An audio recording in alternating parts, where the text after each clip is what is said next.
We're here at syndicatednews.net because we're welcoming Geoffrey Clarfield. Did I say that correctly? Perfectly.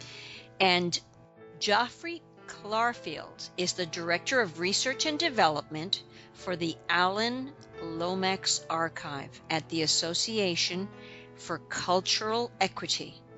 He's also a freelance journalist, and he's joining syndicatednews.net. Did I introduce you correctly? Perfectly.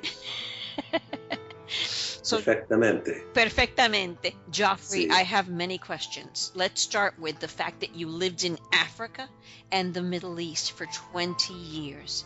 And when you got back to America, you started publishing articles as the Anthropologist-at-large. You will continue doing that with us, won't you? Absolutely. It's really my pleasure to join syndicatednews.net as the Anthropologist at Large. Excellent. And why did you do that at all? What happened? What prompted you to become the Anthropologist at Large?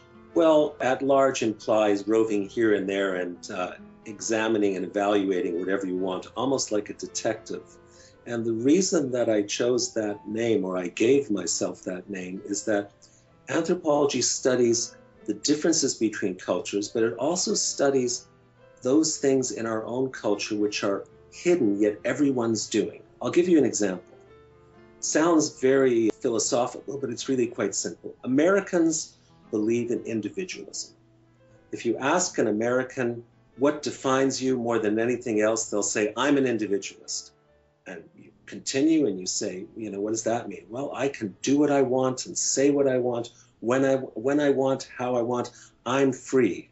But of course, if you live in the United States for a period of more than 30 seconds, you'll find that almost everyone is wearing the same clothes, watching the same variety of films, interested in the same gossip and scandal, vote for one of two parties, and are as predictable as 19th century English aristocrats. But at least the English aristocrats knew that they had to live up to a code, an aristocratic code or conventions. But Americans are all acting almost the same as everyone else, while declaring that they're completely different one from the other.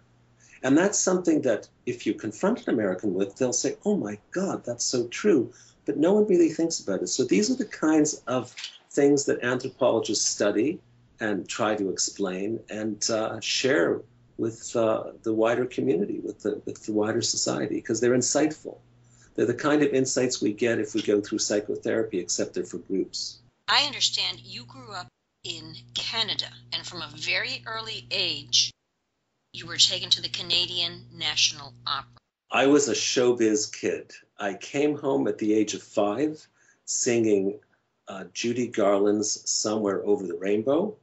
And my mom, good woman that she is, said, I think the kid has talent. But, so many mothers think their kids have talent. She took me to a cousin who was studying classically at the Royal Conservatory of Music in Toronto. And she took me to her teacher. I was 5 years old. And the teacher heard me sing, said, yeah, the kid has talent. Well, within 3 years, a very, very serious kind of 19th century European discipline, 2 hours practice every day, a lesson a week, recitals, concerts. I was in the children's chorus of the Canadian National Opera, singing in Carmen, which I still remember to this day with a lot of sentiment, and La Bohème, and Mozart's Magic Flute, Zauberflöte, as it was. And that led to other things. It led to radio commercials. It led to stage and theater. And it got to a point where it had such a dynamic that Lionel Bart, the originator of the English dramatic musical Oliver, was coming with his group to Broadway. And they lost a couple of kids. I don't mean they lost them in the Atlantic. They had to go back to England. And they opened up auditions on their way to New York. I think this was 1965 or 66. And I got in. So although I'd been living and working in New York for the last 2 years, I was supposed to be down here about, more than 40 years ago. And that lasted for about 10 years. So from 5 to 15, I was deeply involved in the performing arts, in the burgeoning Canadian media scene. And then all of a sudden, it stopped. I quit. I was on a set doing a commercial for cereal, and I was 14, I think. And they had a girl that was working with me. We ended up doing a lot of commercials together. Her name was Beverly Clark. It's amazing how you remember names like that. And she was dressed in white go-go boots. If you remember the 60s, that was very big then. And I had my guitar, and we were looking like the hippest pre-teens in the world to sell this breakfast cereal. There was a guy twice our age, he must have been 30 at the time, who had some inkling there was a youth revolution in the air and sat us down and decided that all of a sudden he'd be our friends and equal, and said, hey kids, you know, I really want to know what you really think about all this. And I turned to him, I said, I'm sorry, sir, I think this is total bullshit. You're basically taking privileged kids like us who look better than the average and sound better than the average and have, you know, a world of possibilities open to us and all doors open, and you're putting us beside a box of cereal, and you're expecting that hundreds of thousands of Canadians and perhaps American kids are going to start eating this cereal because they want to be like us. There's something wrong with that. Well, you know, people ask for honesty, but I have to say, you know, after many decades and raising two children, it's not always the best policy. So I think I had 3 managers at the time, and they called up my mom and said, Geoffrey Clarfield doesn't apologize, his career is over. And I basically called them up and said, I quit the conservatory. I couldn't deal, in retrospect, with the fuzzy border between performance and reality. Now, people often criticize modern America and Europe, and that, you know, the crisis of our time is we don't know the difference between television and real life. And everyone in television is trying to imitate real life, and everyone in real life is trying to act like Seinfeld. So I had some unconscious inkling that there was something wrong, and that for my ultimate normal, or the possibility of a normal development, I had to get out of show business. I was 15 years old, Ruthie. That's amazing. I mean, it sounds, you know, thank God I wasn't on drugs. Now I want to know, what possessed you to move to Morocco? How did you get to Morocco? Well, Morocco was a couple of stages after I quit. You know, you can take the boy out of the conservatory. You cannot take the conservatory out of the boy. Once you're imprinted in the world of the performing arts, I think it gets very, very deep into you. And the performing arts, you know, has never left me. So I threw myself into the folk and folk rock world in Toronto. And that was quite a fertile place. You know, we produced people like Neil Young and Joni Mitchell and the band, Robbie Robertson, Ronnie Hawkins. All those people were around and unknown at the time. And I used to go to various clubs and see them. And I picked up guitar and started learning that because I'd had a classical background. And there was this friend of Bob Dylan named Tim Hardin. He wrote this beautiful song, If I Was a Carpenter. And the owner of the club said, oh, you know, he needs a backup guitarist, so maybe you should come and play with him. Later on, I found out he was a heroin addict and addicted to hashish, and I didn't show up, which is just as good. So I went through that whole folk rock thing, and again, that wasn't enough. I wanted to widen my horizons, and I started discovering at that time that in the Toronto Public Libraries, they had these obscure records of music from all over the world. Now we call it world music and ethnomusicology, but then it was barely ethnomusicology. It was actually called Vergleichende Musikwissenschaften, the German word for comparative musicology. And I developed this fantastically weird record collection, and the music of Morocco knocked me out. So I had found a gypsy from Greece who had taught me the Turkish lute. And when I was almost finished my undergraduate work as an ethnomusicologist, I hauled my lute on my back. I took the train to Marrakesh, as they say in the famous rock song, and I inserted myself into the world of Morocco, Moroccan music, and Moroccan musicians. It was like living in an Arabian Nights story. I mean, it had fantastic things. It was also very scary at times.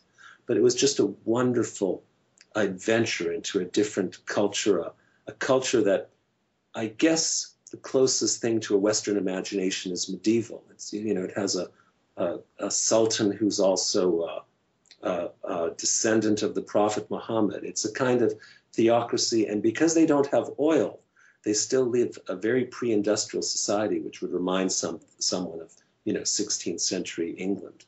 and they worship saints and they practice witchcraft. And until recently, when they got a lot of radio and television, they had to entertain themselves. So they have the kind of musical abilities of the Irish. But I tend to think as an anthropologist that all societies before the Industrial Revolution created and listened to their own music. I mean, at the Alan Lomax archive, Alan dedicated his life to recording that side of America. He discovered Woody Guthrie, Muddy Waters, Pete Seeger, Leadbelly. He was an early influence on Dylan. And his archive, which I work for and with, is the greatest treasury of American folk song in the world, and actually changed the way the world listens to music. I also want to know what motivated you to move to East Africa, of all places, and what did you do there? I moved to East Africa as a doctoral student in anthropology and ethnomusicology from McGill University in Montreal, to live and study the music of a group of camel herders called the Rendili. And I did that for 2 years. Northern Kenya is like this fabulous Saharan wasteland, it reminds you of the kind of landscapes of Edgar Rice Burroughs and his Martian stories. I mean, just fantastically wonderful place. And then I went down to Nairobi, and I got picked up by Richard Leakey, the archaeologist at the National Museums of Kenya, and they hired me for 5 years to be their. Yeah. That's fantastic. Yeah, it was wild and wacky and wonderful. And I was the head of the Department of Ethnography, which is the comparative study of different traditional cultures. And I worked out of the museum on various projects, teaching people how to do anthropological research, putting on exhibits, doing museum work. And then I fell into international development, the kind of stuff that Bono and those people want people to give more money to, which is basically trying to help peasant societies with their basic needs: water, health, education, gender equality. And I slowly moved out of the museological world into the sort of tough nuts issues of, how do we help these societies modernize and gain a better way of life. I also got picked up by Jane Goodall for a year and a half. I was her executive director and trying to help her organization move forward and protect the chimpanzees of Gombe. Our second son was born in Nairobi, and we raised our kids there. It was a kind of Swiss Family Robinson, because Nairobi is a very sophisticated international city with a large expatriate community. But the minute you drive out, you can be an hour out and you can be on the plain, and there'll be Maasai warriors with swords and plaited hair and red blankets, walking across the plains with 1,000 cattle. So I did that for 16 to 20 years and came back to America when I was 50. And the next time we get together, which is maybe a week or so from now, we're Sure. going to talk about your experience playing with the Congolese musicians. That was a lot of fun. Don't tell us. We're going to yeah. talk about it next time. With great pleasure. Anyway, our beloved listeners, all of you who listened from different countries, we now have an anthropologist, and he's going to be traveling the world, and with Skype he's going to be reporting from different locations, so we never know where he's going to be. That's right. Today is Rome, tomorrow may be Afghanistan. You never know. That's Geoffrey Clarfield, syndicatednews.net's new anthropologist-at-large. So Geoffrey, Yes. Tell them all that you're here at syndicatednews.net. I'm here at syndicatednews.net as our listeners, anthropologist at large, explaining the mysteries of nature and culture. Isn't that lovely? Can you imagine how delicious these conversations are going to be?